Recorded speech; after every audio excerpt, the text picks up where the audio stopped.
মানুষটা যে কি নষ্ট করেছে, কি সর্বনাশ করেছে, চোখে জল রাখতে পারছি না। আমরা রোড কালেকশন করিনি, কিচ্ছু না।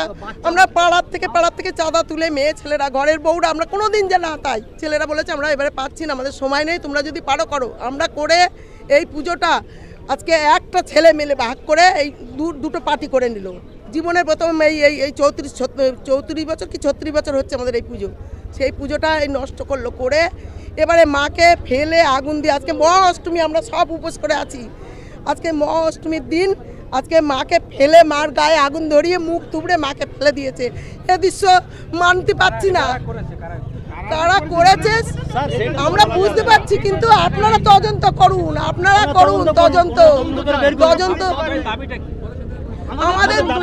আমাদের তদন্ত চাই। এই যে কেন করলো, এই পুজোটা কেন ভাগ করলো আর কেন এই করলো, 36 বছর মধ্যে কেন এই মাকে আগুন দিয়ে এইভাবে শাস্তি দিল।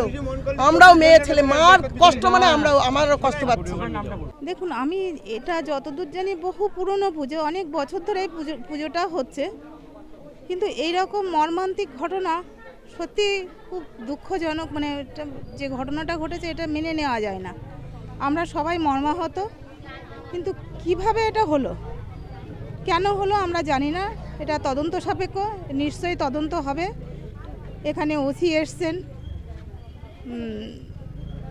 তদন্ত সাপেক্ষে যেটা হবে আমি চাই, বা আমরা সবাই চাই দোষীর শাস্তি পাক এবং তদন্ত হোক। এটা কারা করলো সেটা তো আমরা কি করে বলবো, এটা তদন্ত সাপেক্ষ, তদন্তে জানা যাবে। এখন এই অবস্থা কি পুজো হবে সম্ভব? আজকে তো অষ্টমী।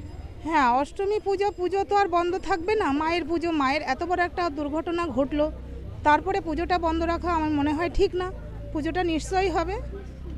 তো এখন এসছে মানে কুমোর এসছে, মানে যিনি তৈরি করেন প্রতিমা, উনি এসছেন, উনি দেখছেন যতটা তৈরি মেরামত করা যায়, আর না হলে আবার নতুন করে প্রতিমা আনার ব্যবস্থাও করা হচ্ছে।